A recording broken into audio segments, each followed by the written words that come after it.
Écran large, l'émission qui rassemble tous les métiers du 7e art, chaque lundi et mercredi à 21h avec Thierry Génovèse sur RCN.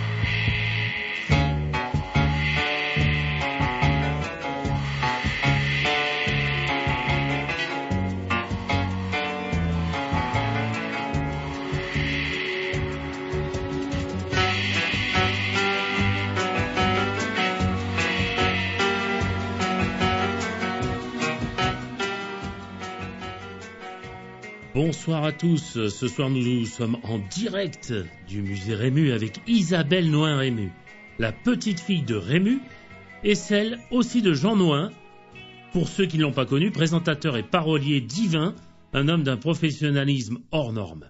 Mais là c'est une émission magnifique sur le plus grand comédien de tous les temps, j'ai nommé Rému et c'est pas moi qui le disais, c'est Orson Welles qui l'avait souvent dit et il avait raison. Mais aussi nous verrons dans l'émission metteur en scène très jeune de son propre théâtre, il a été ce comédien de génie qui a été un novateur de son métier. Il a rénové le jeu de comédien dans ce livre d'Isabelle Noin-Rému, que j'ai lu pour l'émission en le dévorant avec passion, tellement la carrière de cet homme qui avait tout compris de ce métier était riche. Il avalait les pièces de théâtre à une vitesse folle, il pouvait tout jouer, des grands classiques aux pièces de boulevard, au vaudeville. Quelle est la prestation qu'il n'a pas jouée?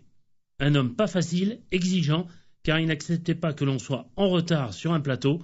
La tenue vestimentaire était de rigueur, il aimait son métier et il le faisait savoir. Mais s'il a essuyé pendant longtemps les plâtres des théâtres, au début se battant continuellement pour son métier, mais pour ceux qui ne le connaissent pas, cet homme a été le comédien qui va très vite compris que ce métier s'apprenait et ne se rêvait pas. Ce métier est dur pour ceux qui veulent être juste connus, alors qu'il faut être reconnu avant tout.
Vous avez entendu la BO de Vladimir Cosma du film Marius, enfin la trilogie marseillaise composée en 2000. Bonsoir Isabelle, mais je suis très heureux que vous receviez ici dans le musée Rému. Quelle joie. Et je prendrai d'ailleurs quelques clichés si vous me le permettez. Bonsoir, oui, avec bien sûr grand plaisir. Voilà. Alors expliquez-nous un peu vos racines. Oh là, alors là on entre sommairement si vous voulez. Dans un vaste sujet. Bon, j'ai la grande chance, parce que je pense que c'est une énorme chance, c'est assez rare effectivement, d'avoir dans sa famille 2 grands-pères célèbres, puisque je m'appelle Isabelle Nohain, donc mon grand-père paternel était Jean Nohain, ce qui fait que mon grand-oncle était Claude Dauphin et mon papa Dominique Nohain. Et de l'autre côté, du côté de maman, mon grand-père Rému. Donc effectivement, 2 très grandes familles. Super. Alors, pouvez-vous quand même nous expliquer vos formations écolières et professionnelles, peut-être, quand même? Alors, formation écolière, j'étais une élève relativement sage, d'ailleurs, pas mauvaise élève, mais malheureusement, mes plans ont été contrariés à la fin de ma 3e. J'avais dit à maman, je voulais partir pour Paris pour faire du théâtre. Et elle m'a dit certainement pas, tu ne vas pas démolir 2 grands noms. Donc du coup, je me suis rebiffée et j'ai dit, bon, j'arrête mes études et je vais commencer à travailler. Et mon beau-père, puisque maman s'était remariée, était chef du personnel sur toutes les bases françaises pour les Américains. Et donc, je parlais parfaitement l'anglais. Mon premier travail a été de travailler sur une base américaine. Voilà. My Taylor is Près rich. d'Orléans. D'accord. Alors, comment débute l'histoire du musée Rému? Expliquez-nous.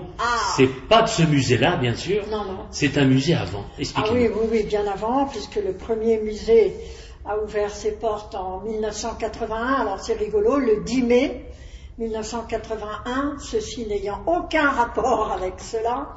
Et en fait, non, maman avait écrit un livre, Rému mon père, et une équipe de télévision était venue faire un reportage à la maison. Et la journaliste, c'était une émission qui s'appelait Aujourd'hui Madame, avait dit dans son reportage, la maison de Madame Brun est un véritable musée. C'est forcé qu'on avait des portraits de mon grand-père, des objets, bien. Bien sûr. Diffusion de l'émission, le dimanche suivant, on voit arriver plein de petites mamies. Ah, c'est là, on l'a vu à la télé, à la télé. Bon, alors maman, ne voulant pas les renvoyer chez elle, les a reçus. Et le mot s'est vite dit, et les gens arrivaient, on était à table ou pas à table, ils arrivaient tout le temps. Seulement, le problème, c'est que avec le départ de ces visiteurs, nous avions aussi le départ de nos bibelots et de notre argenterie. Et c'est là où j'ai dit à maman, écoute, on a des caves voûtées merveilleuses, il faut faire un véritable musée. C'est là que l'aventure a commencé.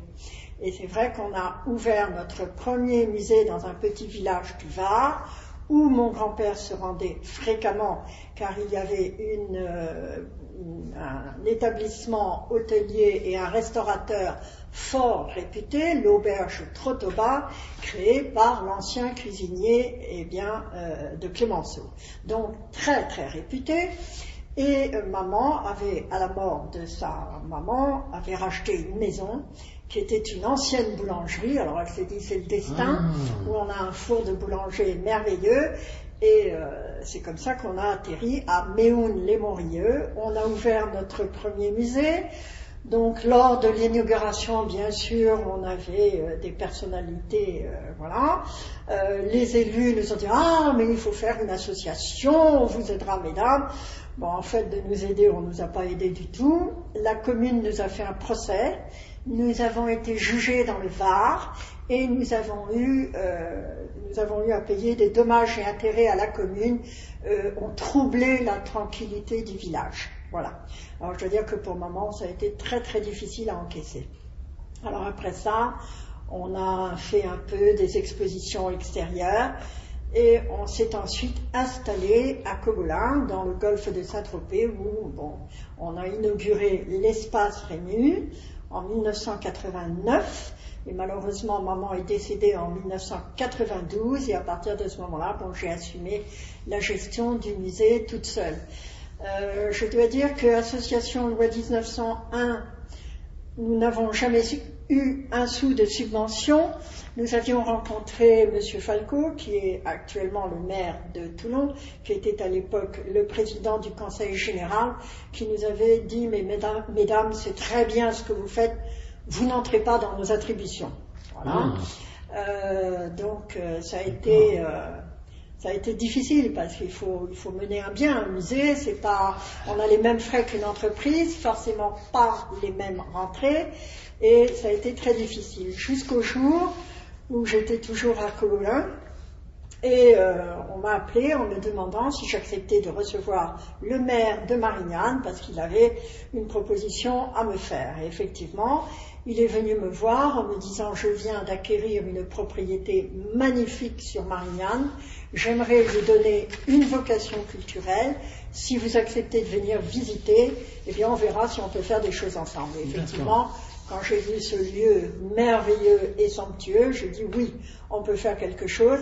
Et il a fallu que j'attende presque 40 ans pour que le maire de Marignane me dise: madame, c'est un tel honneur pour nous si vous ouvrez votre musée ici, nous avoir Rému chez nous, c'est merveilleux, donc il n'y aura pas de loyer et vous aurez une subvention. Donc là, je dois dire que je me suis dit: Isabelle, tu as bien fait de te battre jusqu'à aujourd'hui. Ouais, et nous y sommes ce soir. Je conseille à tous les auditeurs de venir visiter, car c'est un magnifique musée. La vraie vie de Rému est là. Et c'est magnifique, je fais un tour à 180 degrés, c'est magnifique. La municipalité, son maire, qui est donc Éric Ledissès, à qui je dois beaucoup, ils ont vraiment mis tous les moyens. Tout ce que j'ai demandé, je l'ai eu, puisque je fais beaucoup de visites commentées pour mes groupes. J'avais donc besoin d'une salle de projection. J'ai une salle de projection, c'est comme une mini-salle de cinéma. On a des bornes interactives, on a des bornes audiovisuelles. Enfin, c'est un lieu merveilleux. Je vois d'ailleurs toutes les personnes qui viennent ici me disent: oh là là, on ne s'attendait pas à voir tout ça. Bon, donc il y a déjà le lieu phénoménal, très bien placé, et d'autre part, moi j'ai la chance d'avoir une très belle collection, puisque c'est mon seul et unique patrimoine. J'ai 95% de documents originaux, et ce qui fait aussi la différence, c'est que je suis le seul musée où on est accueilli par quelqu'un de la famille, et ça aussi, ça fait la différence. Merci de nous recevoir, Isabelle. Avec plaisir. Alors quand je lis votre livre, parce que évidemment je l'ai lu, qui est passionnant, vous dites que Rému était un tendre, alors que quand on le regardait, il dégageait quand même un côté très sûr de lui. Comment était-il vraiment dans la vie? Non, au contraire. Bon, alors c'est vrai que déjà, il était grand pour l'époque, puisqu'il mesurait 1m80, il était quand même costaud, et il avait une voix, effectivement, même quand il murmurait, on avait l'impression qu'il allait vous engueuler. Mais au contraire, c'était quelqu'un d'excessivement pudique, et finalement relativement timide aussi. Il cachait donc sous cet aspect bourru, cet aspect un peu timide. Ma grand-mère, il n'allait pas faire des grandes effusions de trucs, c'était Madame Rému, ça va Madame Rému, bon machin. Maman me disait, on allait passer devant un magasin, on voyait quelque chose, ah ça c'est joli. Alors il faisait semblant de ne rien remarquer. Le lendemain, il allait vite acheter ça et il disait: tiens, voilà, c'est pour toi, grande fadade. Mais c'était pas, tu vois, je sais que ça allait te faire plaisir et en faire des tonnes, non. Et puis moi, ce que j'ai constaté, c'était quelqu'un de très fidèle en amitié. Ses amis du début sont restés ses amis jusqu'à la fin. C'est pas parce que du jour au lendemain il est devenu le grand Rému qu'il s'est dit: oh ben j'en ai rien à faire de ces petits-là. Non, Maupi, il a toujours eu à ses côtés. Ah oui, dans le livre, il l'imposait dans pratiquement tous ses films. Et il y avait ça, il y avait ce côté non. Alors c'était pas quelqu'un qui aimait aller dans des soirées, dans des trucs comme ça. Non, il était très famille. Bon, en plus, on le voit, lorsqu'il a demandé la main de sa fille à mon arrière-grand-mère, cette dernière était veuve. Elle avait perdu son mari, ses 3 fils à la guerre, et il lui a dit: mais vous n'allez pas rester toute seule. Là où nous irons, vous viendrez avec nous. Et le lien était si fort entre les deux, elle est décédée 20 jours après lui. Il adorait sa belle-mère, il n'y avait rien de trop beau pour m'aimer. Oui, j'ai vu dans le livre, ça m'occupait beaucoup. Ah oui, énormément. Lui, la perte de sa maman avant qu'il ne se soit fait un grand nom, l'avait quand même profondément perturbé. Il voulait faire des tas de choses pour sa maman. C'est la seule d'ailleurs qu'il avait soutenue, car son père lui avait dit: mais enfin, quoi que tu fasses, tu finiras au bagne. C'est ça. Non, il voulait qu'il reprenne l'atelier de tapisserie, la succession et mon grand-père, il n'y avait que le théâtre, la scène, et c'est ça. Et pour mon grand-père, c'était un métier de saltimbanque, mon arrière-grand-père, non. Vous allez entendre un extrait du film de la partie de cartes.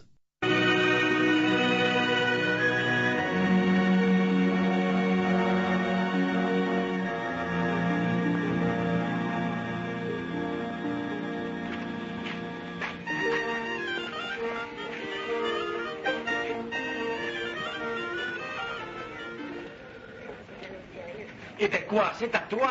Je le sais bien, mais j'hésite. Et alors tu vas rester comme ça jusqu'à demain? Voyons, capitaine, nous vous attendons. Ah, mon ami, c'est que la chose est importante. Ils ont 32 et nous connaissons. Nous allons en prendre 4. Oui, c'est ce coup-ci que la partie se gagne ou se perd. C'est pour ça que je me demande si Pani se coupe à cœur. Mais si tu avais fait attention au jeu, tu le saurais. Ne te gêne plus. Non, ne te gêne plus. Ne te gêne plus, mon Tolito, je pendant que tu y es. J'ai rien dit, j'ai pas donné de renseignements, rien dit. En tout cas, nous jouons à la muette, il est défendu de Paris. Et si c'était une partie de championnat, tu serais déjà disqualifié.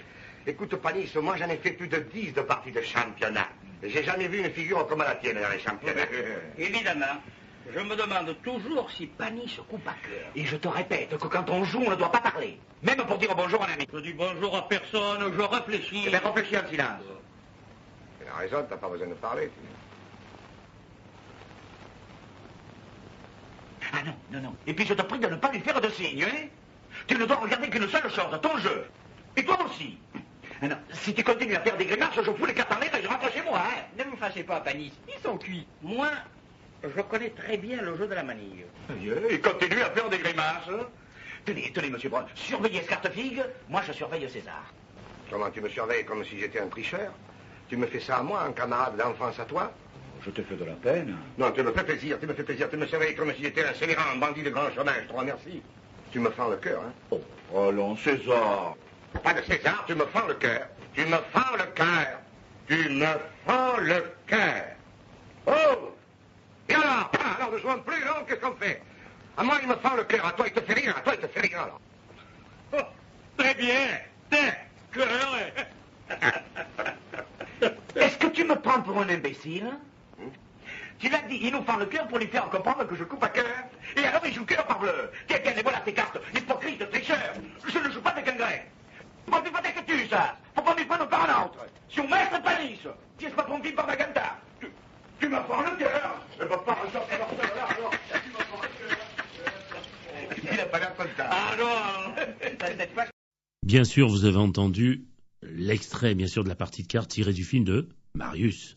Alors, j'ai lu que votre grand-père avait eu son propre théâtre, le sien, hein, à 11 ans. C'était donc déjà un auteur, un metteur en scène, avec après sa très grande carrière de comédien. Donc, il était déjà passé derrière avant de passer devant, à l'époque. C'était son unique passion. De toute façon, il n'y avait que ça, le théâtre. Donc, quand il avait un peu d'argent de poche, il allait traîner ses guêtres un peu à l'opéra, machin, il allait voir. Et effectivement, à 11 ans, comme il avait été mis à pied du collège, il s'était construit un théâtre de marionnettes qu'il avait baptisé les Folies Toulonnaises, mais un théâtre comme un vrai théâtre. Il y avait les coulisses, les rideaux, les loges, et ces marionnettes, il les avait fait avec du bouchon, puisque à l'époque, à Toulon, il y avait beaucoup de fabriques de bouchons, mais quand même, son héroïne, l'actrice principale, il voulait vraiment une véritable marionnette. Donc, tous les soirs, à la sortie de l'Arsenal, il donnait des représentations. Et là, évidemment, il faisait la quête, on lui donnait des petits sous, et pour son malheur, sur cette place, il y avait également un cafetier. Et le cafetier, évidemment, a pris ombrage de ça, parce que les petits sous qui allaient au théâtre ne venaient plus dans son établissement. Donc, il était allé voir le père Murer en lui disant, et à l'époque, c'était beaucoup moins fréquent qu'aujourd'hui, il avait dit, votre fils fait de la mendicité publique. Et papa Murer était arrivé en plein milieu d'une représentation et il avait écrasé le fameux théâtre, les fameuses folies toulonnaises. Ça, pour mon grand-père, ça a été son premier grand chagrin. Un gros échec, là. Oui, ça, mais bon, il était destiné à continuer, la preuve. De toute façon, il n'a jamais baissé les bras. Les bras. Après, il allait au Clos Mayol, puisque c'était là où il y avait Félix Mayol, qui lui-même, d'ailleurs, était orphelin. Il avait perdu ses parents, et il était élevé par son oncle, et son oncle avait mis marmiton à l'hôtel du Louvre à Toulon. Et je dis souvent qu'une marmimote... Oui, bon... Comprends. Oui, en chantant, et il marmitonnait en chantant, et un jour donc il a pu quand même, parce qu'il disait je veux monter à Paris, et l'oncle il disait mais non, et puis un jour l'oncle en a eu marre, il dit bah, tu n'as qu'à monter à Paris, persuadé qu'il allait se casser la figure. Et c'est très rigolo parce qu'il est arrivé la veille du 1er mai, il s'est installé, alors il avait un petit costard plus ou moins minable, et il se fait engager pour le 1er mai. Bon, à l'époque, c'est vrai qu'on engageait les gens, on s'en fichait, on les payait une journée, s'ils étaient mauvais, on les foutait dehors. Bien sûr. Et là, au pied de son hôtel, il y avait une fleuriste. Et il était allé voir la fleuriste en lui disant « Ah là là, vous auriez pas quelque chose un peu pour égayer mon petit costume ?» Et l'autre lui avait dit « Mais oui, c'est le 1er mai, vous n'avez qu'à mettre un brin de muguet. » Et c'est pour ça que, voilà, ça lui a porté chance, et il avait toujours son brin de muguet. Ah oui. Alors, comment démarre la carrière de Rému, car il s'est énormément battu pour arriver au sommet, le vrai démarrage? Alors, le vrai démarrage, bon, ça a été au départ Marseille. D'accord. Ça a été Marseille avec l'Alcazar, l'Odéon, mais à l'époque, c'était ce qu'on disait souvent des spectacles de charité. Ils n'étaient pas spécialement payés, mais on donnait un spectacle, et ça leur permettait de se faire voir. D'accord. Alors après, vraiment, le premier à lui donner une chance, c'est effectivement Mayol, ouais. Qui s'était racheté le concert parisien à Paris, qu'il avait rebaptisé le concert Mayol, et forcément il faisait venir tous ses copains de la région, et d'ailleurs on disait ah les comiques à l'huile, et Mayol disait à l'huile au beurre je m'en fous pourvu que l'argent rentre. Bon, donc là, lui, ça a été le premier à lui donner une chance. Et en fait, donc, il faisait pas mal de music-halls, de choses comme ça. Et un jour, c'est Lucien Guitry qui vient le voir dans sa loge en lui disant, écoutez, jeune homme, avec la voix que vous avez, c'est pas au music-hall que vous devez végéter, il faut que vous fassiez du théâtre. Et je vais m'occuper de vous. Et malheureusement, il y a eu la guerre de 14, donc mon grand-père a été enrôlé, et comme tous les gens qui n'avaient pas fait d'études, on l'avait mis au 15e train d'Orange, c'est là où les gens, on était en premier avec la baïonnette, et il fallait qu'ils aillent embrancher le voisin. Donc, heureusement, dans son malheur, il a été blessé rapidement, et il a été démobilisé en 15. Et là, il revient sur Marseille. Le tout petit nom qui s'était fait, bon, était complètement oublié, et là, il va avoir une grande chance. Il va rencontrer Feydeau, qu'il connaissait, et Feydeau lui dit, écoute, Jules, tu connaîtrais pas quelqu'un avec l'accent de Marseille, je viens d'écrire une pièce, Monsieur Chasse, j'ai besoin de quelqu'un avec l'accent de Marseille, est-ce que tu peux m'indiquer quelqu'un que tu connais bien? Et mon grand-père lui répond, oui, moi. Et l'autre se dit, bon, après tout, je risque rien. Hein. S'il est mauvais, je le vire au bout de 2 jours, c'est bon.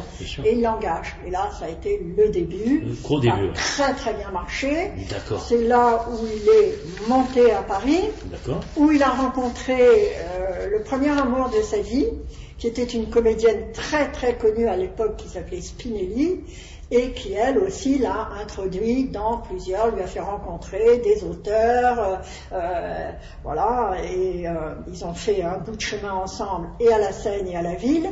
Mais mon grand-père n'était pas prêt à se marier encore. Lui, il avait toujours dit, il avait beaucoup souffert à la mort de son père, qui les avait laissés dans la misère avec sa maman, et il avait dit, moi je ne me marierai que le jour où je serai persuadé de pouvoir assumer la vie de ma famille et qu'il ne manque de rien. Et donc quand Spinelli a vu qu'il ne l'épouserait pas, elle est partie, et là lui il a continué un petit peu à faire sa vie, et c'est quelques années plus tard qu'il a rencontré ma grand-mère. Quand on dit que derrière un grand homme, il y a une femme, hein, oui. Il n'y a pas de hasard. Alors, il avait une admiration, dans votre livre, c'est ce que j'ai vu, ou du moins lu, il avait une admiration sans borne pour Charlie Chaplin. Oui. Quelque part, il y avait des points communs qui ne trompent pas. Ils avaient tous deux fabriqué un cinéma à eux, un jeu de comédien à eux. Croyez-vous justement qu'il faut passer par plusieurs stades de formation, donc théâtre, cinéma, avant d'être ce fabuleux comédien? Pour moi, à mon avis, je pense qu'un bon comédien de théâtre sera forcément un très bon acteur. Le contraire est plus difficile. D'accord. Le type qui va commencer à faire du cinéma, c'est pas certain qu'il soit excellent sur une scène de théâtre. Exact. Le théâtre, on apprend à placer sa voix. En plus, on a une certaine habitude aussi du public, donc on connaît les effets de comédiens. Et d'ailleurs, je suis persuadée que mon grand-père appréciait beaucoup plus le théâtre que le cinéma. D'ailleurs, au départ, quand le cinéma parlant est arrivé, il avait dit à Léon Volterra, tu pourras acheter cette machine qui fait cracra pour ton Luna Park, ça amusera beaucoup. Il n'y croyait pas. Non. Il n'y croyait pas. Non. Il se disait, et c'est normal à leur époque, il se disait, qui va aller payer une place pour voir des gens s'agiter sur un écran et ne pas les voir en vrai. En vrai. C'est ça l'histoire. Et pourtant, je vais vous contredire, un dit artiste a bien marché avec du jardin. Hein, c'est bizarre, hein? C'est parce que ça, en ce moment, c'est peut-être une mode qui plaît. Mais je pense quand même que quelque part la satisfaction au théâtre, quand même, c'est immédiat. C'est immédiat. On sent le public, on sent. Et il n'y a rien de plus extraordinaire que de se dire bon, ils sont contents, ils applaudissent. Au cinéma, et je sais que quand ils tournaient un film, ils disaient à maman, tu t'installes au fond de la salle, tu sors la première et tu écoutes ce que les gens disent. Et ils en tenaient compte. Bon, maintenant, aujourd'hui, ils n'ont vraiment rien à faire, mais c'était très important. Si le retour était mauvais en disant oh bon, ce film, pas terrible, ils faisaient très attention quand même. Et en même temps, comme je dis dans ma question, Charlie Chaplin était passé par des stades. Metteur en scène avant, et c'est ce qui c'est un peu passé avec Rému. Oui. Mais Chaplin, mon grand-père avait une grande admiration parce que mon grand-père n'aimait pas le muet.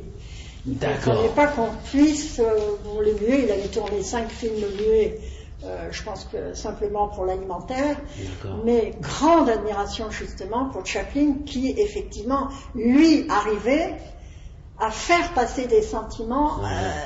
Bon, et il avait eu la chance de me rencontrer dans les années 30, ils avaient discuté ensemble, et c'est pour ça d'ailleurs que mon grand-père, dans La femme du boulanger, lui rend ce petit hommage en portant la moustache et le chapeau melon. C'est vrai que Chaplin, c'est très rare dans le cinéma muet, bon, il faut quand même une grande liberté d'action pour refaire sortir des sentiments, des choses comme ça. Aujourd'hui, on voit les grands acteurs du muet. Qui connaît Buster Keaton aujourd'hui? Personne. Personne. Et c'est vrai que de passer du muet au parlant, c'est fort. Hein? Absolument. Parce que, comme vous dites, on est obligé d'envoyer les sentiments. Oui. En parlant, c'est différent. Hein? Non, et puis il fallait apprendre à jouer avec la caméra aussi. Très important. Et donc ils ont vite appris. Mais c'est très rigolo parce que je vois le premier film parlant qu'a tourné mon grand-père, Le Blanc et le Noir, tiré d'une pièce de Sacha Guitry, qu'il avait d'ailleurs créée au théâtre. Bien sûr. Ni les comédiens, ni le metteur en scène n'ont l'habitude de faire du cinéma. Ça. Bon, quand on fait du cinéma, aujourd'hui, on a tourné tous les extérieurs, donc on peut arriver à la fin de sa vie avant même d'être né. Exact. Donc on tourne bien. Eux, quand on regarde, et c'est pour ça que c'est rigolo d'avoir ça dans sa cinémathèque, parce que c'est très rare, c'est un film qui a été tourné comme au théâtre ce soir. Ils l'ont tourné dans l'ordre. Et il y a acte 1, acte 2 et machin. C'est très rigolo. Bon, après, ils ont très vite appris.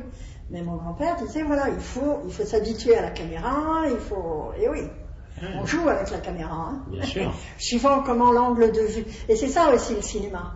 Après, le monteur, il a un travail colossal. Exact. Suivant comment il fait son truc, ça n'a plus rien à voir. Non, c'est pour ça que le cinéma, tandis que le comédien sur scène, c'est lui. Bien sûr. C'est lui. Bien sûr. Et là, vous n'êtes pas maître de tout. Là. Je viens d'avoir une interview de Benoît Alman, la voix de Morgan Freeman. Il nous disait qu'à l'époque du théâtre, comme lui, il a démarré, avant de faire de la voix off, il disait bien qu'il respectait déjà les lieux. Il balayait, il respectait les meubles qui étaient sur la scène, et que maintenant, les gars, ils arrivent, mais qu'est-ce que faut enlever le pendrillon, là, faut le dégager. Et c'était pas le même respect de la scène. Donc ces anciens, ils avaient un respect, déjà, des lieux. Alors, dans votre livre, on s'aperçoit aussi qu'il y a des noms très connus, et j'étais d'ailleurs surpris, comme la famille Sardou, mais ça, je savais toute la famille. Victorien, le grand-père, et ensuite... Voilà, mais justement, je ne savais pas qu'avant Fernand Sardou, le père à Michel Sardou, il y avait. Et Gabin aussi, son père, était déjà comédien. On est d'accord? Croyez-vous que ce métier est réservé quand même qu'à une certaine élite, car Rému n'était pas le fils d'eux, hein, signalant justement au passage que Rému s'est fait tout seul. Est-ce que vous pensez que c'est qu'une élite qui réussit là-dedans? Non, je pense que effectivement à leur époque c'était peut-être plus difficile qu'aujourd'hui d'y arriver, mais néanmoins il y avait quand même de la place pour le talent. Donc on avait du talent ou on n'en avait pas, ça marchait ou ça marchait pas. Aujourd'hui je trouve que c'est un petit peu, bon, on se promène un petit peu, bien sûr. Mais à leur époque je pense que s'il y avait un peu de volonté déjà, le type qui avait du talent, il pouvait y arriver. D'accord. Ouais. Parce qu'il y avait de grands auteurs, il y avait des metteurs en scène. C'était le début d'une aventure aussi. Bien Quand sûr. on est au début d'une aventure, c'est merveilleux. C'est merveilleux. Parce que tout est à créer. Donc, voilà. Parce que bon, quand on voit un chanteur et son père est comédien ou l'inverse, je comprends. C'est possible. Mais là, on a une affiliation. Ah non, lui, il est sorti de rien. Voilà, il est tout seul, quoi. Mais je me souviens justement, c'est Dujardin, je crois, dans une interview, qui avait dit « Je m'inspire du regard de Rému ». Aujourd'hui, on peut s'appuyer sur le jeu d'un comédien. Eux, ils pouvaient s'appuyer sur personne. Bien sûr. Il n'y avait personne avant. Donc, et c'est vrai que quelquefois, on se dit tiens, oui, ça c'est une bonne idée, ça c'est bien. Et ça donne des idées. Non, mais après, Rému, on semble croire que c'était facile. Il y avait un énorme travail derrière. Un énorme travail. Et moi, quand je regarde ces films, de temps en temps, je m'aperçois qu'il était, bien sûr, ce comédien magistral, mais qu'il avait ce côté chef, directeur plateau. On le sent. On sent qu'il dirige les gens. Même s'il joue son rôle de comédien, il avait ça dans le sang quand même. Hein. Non, mais justement, on reparlait aussi du théâtre. Et en fait, il ne faut pas perdre de vue qu'à l'époque, contrairement à ce qu'on pense, par exemple pour le bar de la Marine à Marseille, il n'y a jamais mis un pied. Pagnol filmait bien les façades des maisons, les décors naturels. Bon, après, en studio. D'ailleurs, Marius a été tourné dans les studios de Boulogne-Billancourt. Mais pourquoi? Tous ces comédiens étaient issus du théâtre. Et quand on fait du théâtre, on aime bien jouer le soir, parce que sa voix déjà est beaucoup plus en forme. C'est ce que vous dites dans le livre. D'autre part, mon grand-père prévenait bien. Il disait, la scène, je la fais une fois. Et il avait raison, parce que je vois certains lui ont reproché « Ah, mais comment, il ne pouvait pas refaire la scène ?» Non, quand on a fait un truc 20 fois, je suis désolée, on n'est plus du tout naturel. Quand on voit Clint Eastwood, il l'a fait qu'une fois, hein, voilà, par exemple. Voilà, on fait une prise, bon, il faut vraiment, s'il y a quelque chose, d'accord. Qui va pas, hein. Mais donc, tous ces films étaient tournés en 45 jours. La femme du boulanger, 45 jours. C'est pas que. Alors, la technique n'était pas comme aujourd'hui. Aujourd'hui, avec tous les moyens qu'il y a, ils mettent des années à terminer un film. Donc, ça, j'arrive à le comprendre. En fait, ils faisaient du cinéma comme on faisait du théâtre. Exact. Il fallait, voilà, et c'était bon. Et tous ces comédiens apprenaient leur rôle. Ils savaient, aujourd'hui, ils ont un répétiteur qui leur dit mot à mot ce qu'il faut. C'est pas bon. Alors, les grands comédiens, d'ailleurs, je me souviens, Villeray, une de ses dernières interviews, il disait, je ne peux pas arriver sur un plateau ne maîtrisant pas mon texte, ne sachant pas mon rôle. Mais ça, je le comprends. Comment voulez-vous être bon si vous ne savez pas ce que vous allez dire dans la minute qui suit? C'est pas possible. Donc, le théâtre est une bonne école. Ah oui. Pour bien travailler les mises en place. Excellent. Et c'est vrai que bon, et c'est la voix aussi. Oui. C'est porteur la voix. Hein. Non, mais on voit parce qu'après Pagnol était un auteur exceptionnel. Mais après Pagnol, il se mettait dans le camion de son. Ce qui lui plaisait, c'était d'écouter son texte et il laissait Rému faire la mise en scène ou Fernandel. Bon. Et c'est pour ça qu'il y avait une complicité qui était extraordinaire. C'était très rare que Pagnol dise à Rému « Ah non, mais attends, là ça me plaît pas du tout ». Donc non, il y avait une complicité extraordinaire. Par ailleurs, c'est vrai que quand on apportait un rôle à lire à mon grand-père, il lisait immédiatement le manuscrit, donc il acceptait ou il refusait de le jouer. Mais à partir de ce moment-là, il allait reprendre tout le texte, modifier les mots qu'il n'avait pas l'habitude de dire dans la vie, les mots avec lesquels il ne se sentait pas à l'aise, il les retirait, Ça, c'est vrai que la langue française est très riche, mais Sure. j'ai mon vocabulaire, vous avez le vôtre, il y a des mots que moi je n'utiliserai jamais parce qu'ils ne me sont pas familiers. C'est ça. Et lui, il faisait ça. Il barrait, j'ai vu même L'homme au chaperon, Dostoïevski, on a pris un coup, hein. Pof, c'était barré, Il faut et dire on que c'est changeait, voilà. c'est très lourd comme pièce, hein, Dostoïevski. Dostoïevski, c'est pas d'une gaieté folle, Ah, hein, non. ça c'est certain que c'est bon. Mais après, c'est vrai qu'il y a un travail. Moi, je sais justement, L'homme au chaperon, la dernière scène, on peut faire des choses terribles quand on est terriblement malheureux. Je vous dis ça, ça vous prend, Ouais. mon Dieu. Et puis lui, il savait le dire, hein. Oui. Non, et puis moi, il y a des gens qui m'ont dit, mais pourquoi as-tu tourné un film aussi horrible? Je lui ai dit, attendez, c'est un truc de comédien fabuleux. Fabuleux. Comme Chabert, le colonel Oui, Chabert, je bien suis sûr. le matricule. Non. Et ça, c'est merveilleux. C'était un comédien extraordinaire. merveilleux. Ben voilà. Pour un comédien, je me dis, bon, en plus, il a eu la chance de pouvoir avoir des rôles aussi très diversifiés. Oui, mais alors, diversifiés. comment il faisait ce gars-là? Parce que ce gars-là, pour moi, c'est un extraterrestre, quoi. Il passait d'un rôle difficile, moyen, mais comme s'il changeait de cheval, de monture, quoi. C'est un truc de fou, quoi. Ouais, ouais. Non, moi, je dois dire, ce qui n'a eu de cesse de m'étonner, c'est qu'effectivement, je vois qu'à un moment, il répétait 2-3 pièces de théâtre, et puis il tournait 2 films. Je me dis, mais comment Ça fait-il fait 5 de projets, passer, Oh. Mais il y avait un travail colossal. Oui, Déjà oui. chez lui. Oh là là là là. Chez lui, dans son appartement à Paris, il avait sa salle de bain où il n'y avait Oui. que des miroirs. J'ai lu ça, oui. Et maman me disait, de temps en temps, s'il se mettait en pétard, vite, on le voyait s'en aller, il allait dans la salle de bain pour voir la tête qu'il avait quand il était en colère. Non, sa salle de bain, il apprenait ses rôles dans sa salle de bain, en faisant les têtes. Bravo. Et maman me disait, quand on sortait tous les deux, par exemple, ils allaient s'asseoir à la terrasse des Fouquettes ou ailleurs, ils disaient, on va un peu regarder passer les masques et regarder les têtes que les gens faisaient. Bravo. La femme du boulanger. Quand Ouais. on lui a dit, Par exemple. tu vas tourner la femme du boulanger. Ah, oui, super. J'ai jamais été boulanger de ma vie. On me donnait des instruments que je ne connais pas. Pas de problème. Maman avait comme meilleure amie la fille du boulanger de Bandol. D'accord. Mon grand-père, bien sûr, ne lui dit pas « je vais tourner dans un film où je serai boulanger ». Alors, sous prétexte de parler de leurs filles respectives, il regardait comment il enfournait le pain, il roulait les cigarettes, alors que mon grand-père n'a jamais fumé une cigarette de sa vie, donc il regardait comment il faisait. Ah, il ne fumait pas, lui, hein. Ah non, il fumait le D'accord. cigare, Cigare. d'énormes cigares. D'accord. Et donc, il s'est fait, le personnage, le boulanger de Bandol s'appelait Reveste, et il s'est fait exactement le pantalon attaché avec la ficelle, le gilet de Exact. flanelle, les cheveux un peu ébouriffés, le petit bonnet sur la tête. Et quand le film est sorti, tous les bandolais ont dit « Ah, le père Reveste !» C'est fou quand même. C'est fou. Non, il y avait... Ah ouais, il s'inspirait à Oui, mort. mais c'est un peu normal. Ah ouais. Un peu Ah, c'est normal. logique. Regardez, vous et moi, on va nous dire demain, tiens, vous allez faire le rôle d'un dentiste. Ah ouais. Te fous dans un cabinet avec des instruments, on aura l'air de crétin fini. Ouais, bien sûr. Donc il faut être à l'aise. Et lui, s'inspirer de tout ça, c'est fou. Ah oui, c'est rigolo. Alors bien sûr, quelle carrière théâtrale monstrueuse. Rému nous montre la palette qui est d'une largesse énorme. Il a joué tous les genres. Ouais. Croyez-vous qu'il faut tout jouer justement pour être un très bon comédien? Je dis bien tout, hein.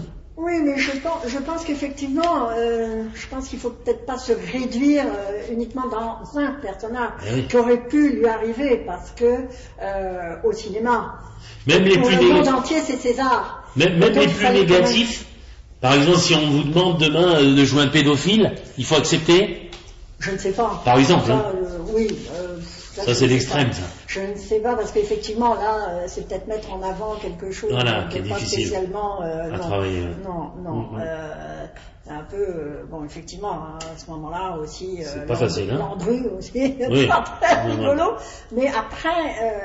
Non, Non. je pense qu'un pédophile ou un tueur en série, je ne sais pas si ça l'aurait tellement Ça passionné. lui aurait pas plu, ouais. Je ne crois pas. Non, non. En plus, c'était pas une époque où Non, on n'en parlait pas Aujourd'hui, trop. on en parle beaucoup. Ouais, malheureusement. La télévision, même un peu, c'est un peu trop et Ouais, un peu ouais. n'importe quoi.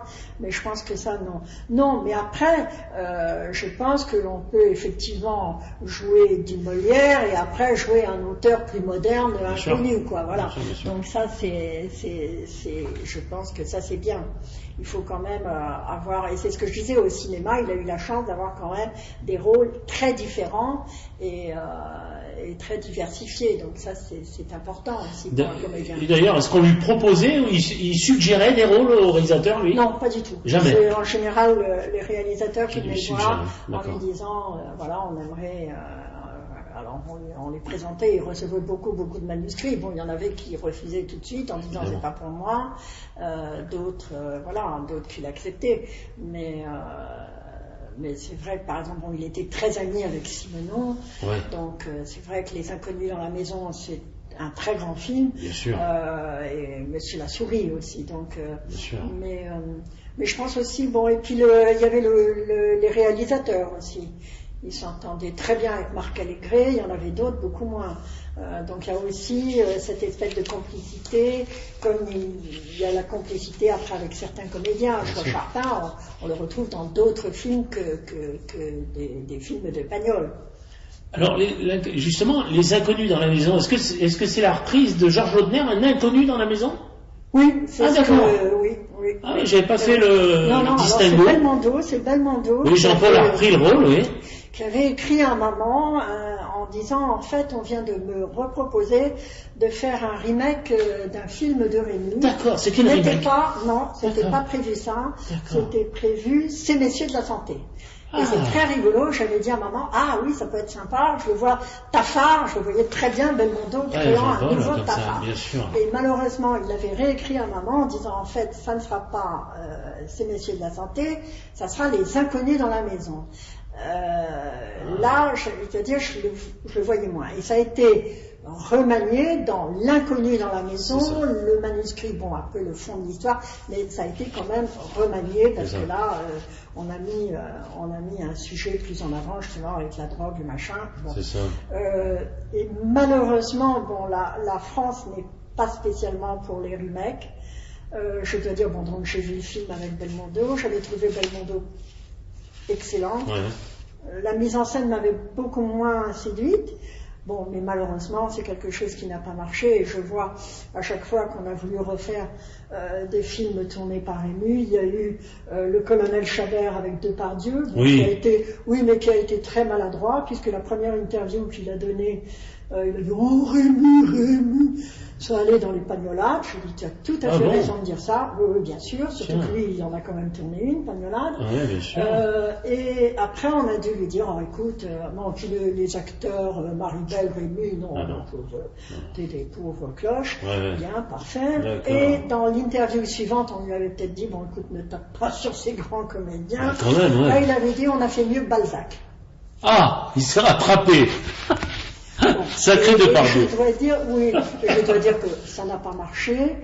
Bon, là, récemment, alors, le pire remake, alors ça, on a vu, c'est Roger Hanin, dans la trilogie de la femme du boulanger. Et alors là, lui avait carrément dit, je suis meilleur que lui, donc, bien sûr. Ah oui, non. Carrément. Pourquoi pas, je suis meilleur que lui. Il a été tellement meilleur que ça a été aussi un colossal bouillon. Ah, oui.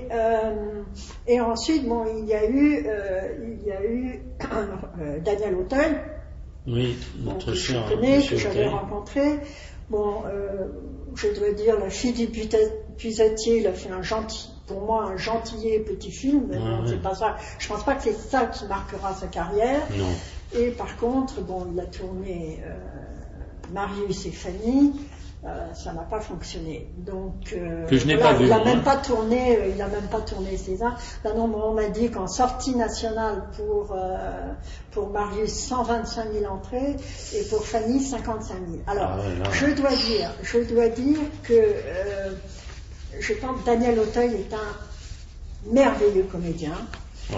Et je me souviens, maman l'avait vu justement dans Jean de Florette, Maman des Sœurs. Oui, il était magnifique là. Maman était très avare de compliments. Et elle était revenue ce soir-là en me disant, tu vois Isabelle, j'ai rencontré un comédien qui m'a fait penser à papa parce qu'il est le rôle. Et c'est vrai qu'il était magnifique. Extraordinaire. Magnifique. Il m'entend bien, si, bien sûr. Oui, mais quand le film est sorti, on a parlé d'Auteuil. Non, on préfère Auteuil, bien sûr. Honnêtement, bon, reste Montand, oui, mais c'était pas le papé. Non. Le mec, il se balade pas, les mains manicurées, il était trop impec. C'est ça. Auteuil, c'était le personnage. Alors, Daniel Auteuil, c'est un excellent comédien quand il est dirigé, parce que justement, il se met dans son personnage immédiatement. Je me souviens qu'il était venu me voir à l'époque où il était avec Emmanuel Béard, quand j'étais à Cogolin. Il avait passé la porte et c'était au moment où il devait tourner le Van Gogh de Piala. D'accord. Il avait déjà la gueule de Van Gogh, hein. Il avait les cheveux comme ça. Bien sûr. C'était bon. Après, il s'est pas entendu avec Piala. Bon. Ça, c'est autre chose. Mais c'est le titre. Et je pense que là, il a voulu prendre trop la production, la mise en scène, le rôle de Rému. Ça faisait beaucoup pour un seul homme. Et il faut aussi se remettre dans le contexte. Les jeunes aujourd'hui, Marius, ça ne lui passionne pas. Fanny encore moins. L'enfant adultère, bon. Donc déjà, il avait un public ciblé. Restreint. Et ce public ciblé, malheureusement, quand on s'attaque encore aujourd'hui à Rému, c'est comme le ronron du moteur d'une voiture. On a trop la voix dans l'oreille. Et le premier qui ouvre le bec, on dit « Ah mais ça va pas là, ça va pas du tout ». Et donc il est parti avec un désavantage colossal. Donc voilà. Mais je pense que les Français, on n'aime pas les remakes, hein, tellement. On n'aime pas. On a trop, vous savez, c'est surtout des personnages marquants comme ça. C'est trop dans notre... non. Donc voilà. D'ailleurs, Georges, il s'est fâché sur ce film avec Jean-Paul Belmondo, puisque ça n'a pas marché, il lui devait de l'argent. Et il l'a dit, je lui devais de l'argent et j'ai pas pu le payer. Et ça a été le film le plus... Alors que, bon, moi, par rapport à votre grand-père, c'est autre chose. Mais c'est vrai que Jean-Paul, il joue super bien. Moi, j'avais trouvé Belmondo excellent là-dedans. Justement, paix à son âme, François Perrault qui vient de décéder, l'inspecteur de police, on lui a fait des grosses bises et je l'ai bien connu. Et oui. Non, mais c'est vrai que c'est difficile aujourd'hui parce que il y a des choses... non, et en plus, par exemple, pour le Pagnol, je suis désolée, mais Pagnol, les textes, on les connaît mot à mot. Bien sûr. Je pense, à ma connaissance, ce sont les seuls films. Bon, il y a des films qu'on a aimés, on connaît les phrases, on connaît les répliques, bien sûr. Mais là, mot à mot. Et je me souviens d'ailleurs au début, pour la télévision, il fallait que les films entrent dans un créneau spécial. Donc, par exemple, pour La femme du boulanger, la première scène où on les voit sortir avec l'instituteur et le curé quand il dit « Et comme elle était combustible », bon, c'était scié. Moi, les gens me téléphonaient « Comment? Qu'est-ce que c'est? Ils ont retiré ?» Je suis pour rien. Là, il vous a pas demandé conseil Auteuil, là? Non. Non, mais d'ailleurs, il n'a jamais fait référence à Rému. D'accord. Ok. Il a fait référence à Pagnol, beaucoup d'admiration pour Pagnol, mais Rému, non. Non, mais bon, après, non, mais après, moi, qui suis-je pour donner, des conseils à Auteuil, que je vous dis, je considère comme un très grand comédien. Il a tourné des rôles exceptionnels. Mais, je pense, quand il est bien dirigé, parce que c'est ça, lui se fout dans son personnage. Non, mais quand même, il aurait pu vous prendre conseil sur le film, hein? On est bien d'accord. S'il y a bien quelqu'un il a déjà payé très cher les Pagnols pour avoir les droits, donc... D'accord. Et c'est vrai que bon, à ce niveau-là, qui pouvait le conseiller au mieux, c'était bien vous, hein, connaissant sa carrière parfaitement. Non, mais après, c'est ça, hein, chacun fait un peu comme il veut, mais non, mais je pense aussi, je pense que c'est un peu Jacqueline qui a dû lui dire « Ah, mais tu es le seul à pouvoir faire Rému », elle a dit « Oui », et c'est vrai que lui est un très grand admirateur de Pagnol, il est peut-être resté aussi sur ce succès phénoménal de Jean de Florette et de Manon des Sources, parce que là, il était exceptionnel, ça faut bien le dire, voilà. Et il s'est dit, peut-être, effectivement, mais il est arrivé encore trop tôt, il y a trop de gens, Rému, c'est Rému, hein, et ça restera Rému pendant encore un bout de temps. Et oui. Même si Pagnol a réalisé, moi, quand je vois un film de Pagnol, je vois Rému, hein. Désolé. Mais bon. Quand même, Orson Welles a bien dit, hein, vous venez de perdre le plus grand acteur du monde. Donc, on est bien d'accord. C'est sûr. C'est ce que je viens de dire dans la présentation. Alors, il a travaillé bien sûr avec les plus grands, hein, mais avec Sacha Guitry, par exemple, comment ça se passait? Alors, très admiratif de Sacha Guitry, mais c'était très drôle parce que Guitry était quand même, mon grand-père était quand même très impressionné par Sacha Guitry. Oui, bien sûr. Et alors, il y a une petite anecdote qui est rigolote. Non, ils s'entendaient très bien, mais un jour, Sacha Guitry dit à mon grand-père, « Ah, cher ami, venez dîner à la maison, donc à l'Élysée-Reclus. » Bien sûr. Et alors, mon grand-père, tout de suite, Luc était toujours impeccablement habillé, mais comment faut-il s'habiller? Oh, très simplement, bon, parfait.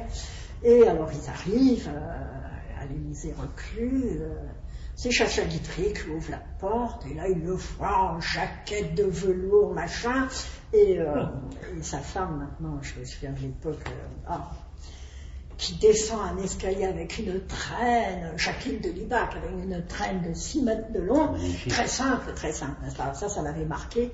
Mais non, ils s'entendaient très bien, mais mon grand-père l'appelait toujours maître, il était très impressionné. C'est-à-dire que mon grand-père s'excusait toujours de ne pas bien écrire, il a beaucoup appris par la suite. Non, l'école, il détestait l'école. Ça lui plaisait pas. Oui, c'était un autodidacte. Hein. Oui, tout à fait. Il a beaucoup appris sur le tard.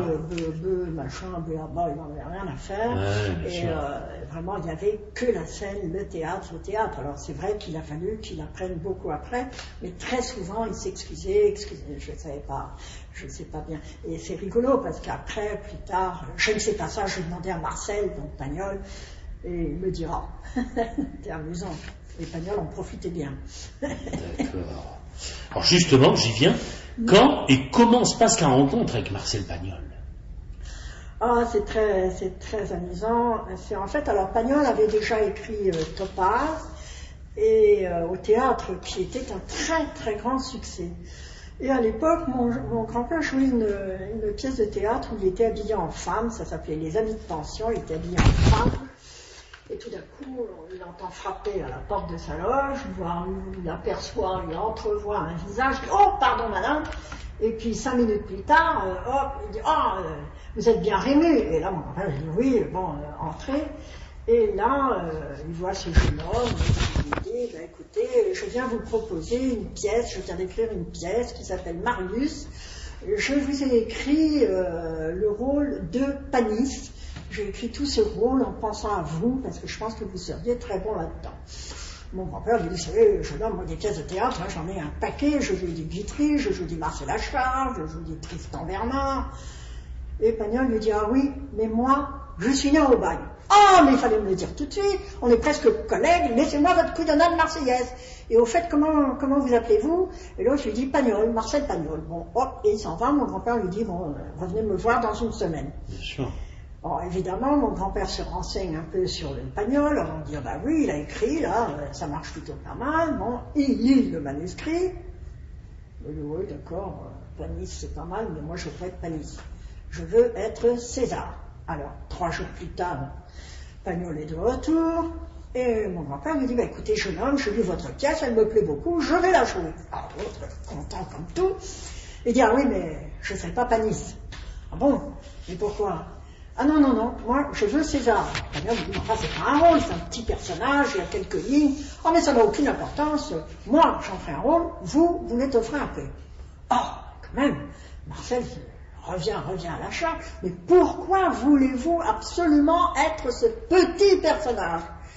Et là mon grand-père lui répond, parce que toute l'action se déroule chez César, on se rend chez César, et vous ne croyez tout de même pas que c'est moi qui vais faire l'effort de me déplacer pour aller rendre visite aux autres. Alors bon, on a planté le décor, et puis bon, plusieurs petites choses, parce qu'au départ, Pagnol avait pensé à Pierre Blanchard pour le rôle de Marius. Je dois dire, je ne le vois pas trop là-dedans, mais Pierre Blanchard, je pense, était avignonné, donc il s'est dit, il aura l'accent.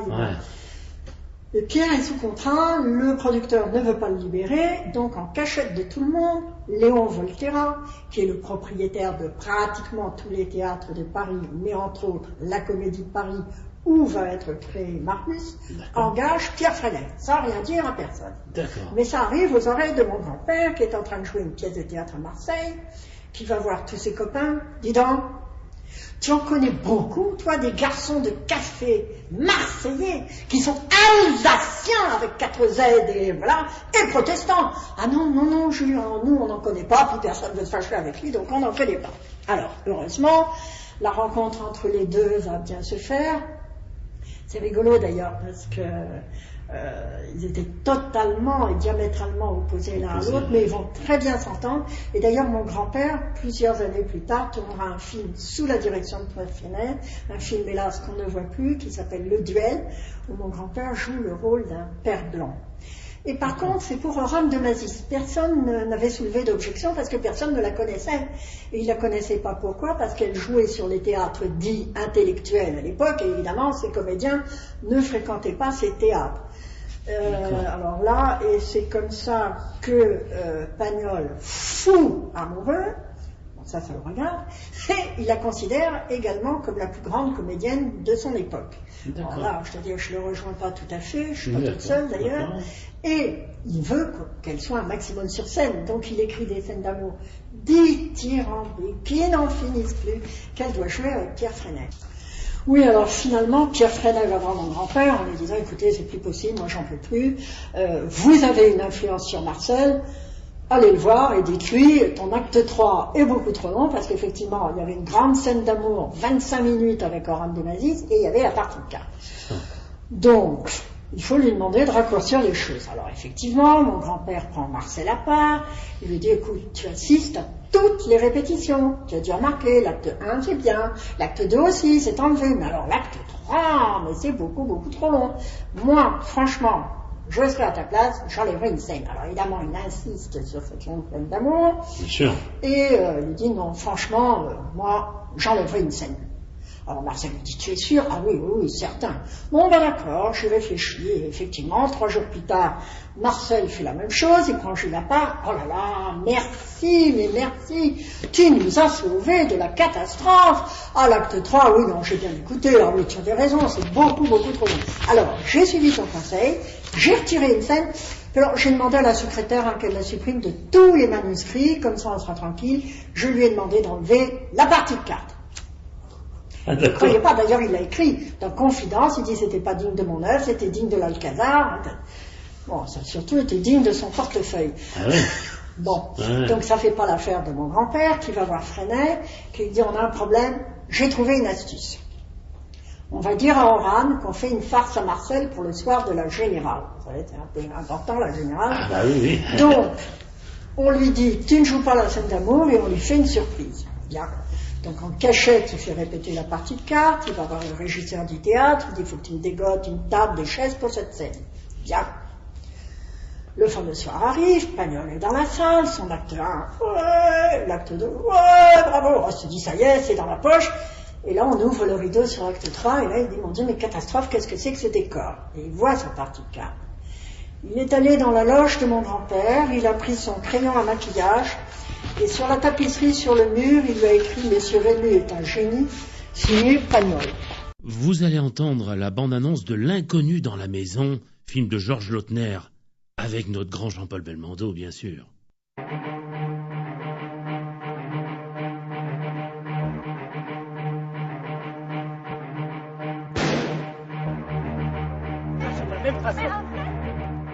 Est-ce que vous avez tous à avoir si peur? Il s'agit d'un meurtre. Ça s'est passé sous votre toit, maître.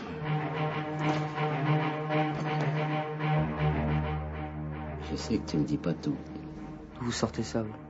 Métier. Un peu de flair, 2 sous de camberge. Pas savoir. Au début, il ne s'aperçoit de rien. Mais ça s'agrandit, ça gonfle. Et ça n'en finit plus de faire des vagues. Vous avez tous menti depuis le début. Arrête, je t'en prie, tais-toi. Et toi, ça m'a fait de la peine.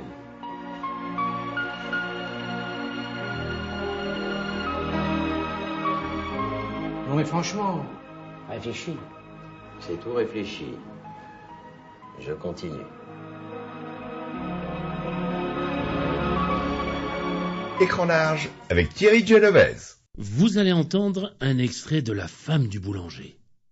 C'est pour moi, ça va maintenant. Il est pour toi, parce que c'est toi qui vas le manger. Allez, mange, ma belle, mange. On fera. Ah, mais, la voilà. Ah, voilà. Tu l'as vu?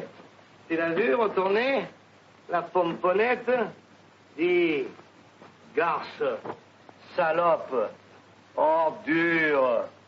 C'est maintenant que tu reviens, hein? Et le pauvre pompon dit, il s'est fait un mauvais sang de peste depuis hier. Il tournait, il virait, il te cherchait dans tous les coins. Il était malheureux comme les pierres. Et elle, pendant ce temps-là, elle avait suivi son chat de gouttière. Un inconnu, un bon à rien, un passant du clair de lune. Qu'est-ce qu'il a de plus que lui? Oh, mais toi, tu réponds rien. Mais elle, si elle pouvait parler, si elle n'avait pas honte, si elle n'avait pas peur de faire de la peine au pauvre pompon, elle dirait, il est plus beau, beau. Qu'est-ce que c'est, cette petite différence de l'un à l'autre? Les Chinois sont tous pareils, les nègres se ressemblent, c'est pas une raison, parce que les lions sont plus forts que les lapins, pour que les lapines courent après en clignant de l'œil.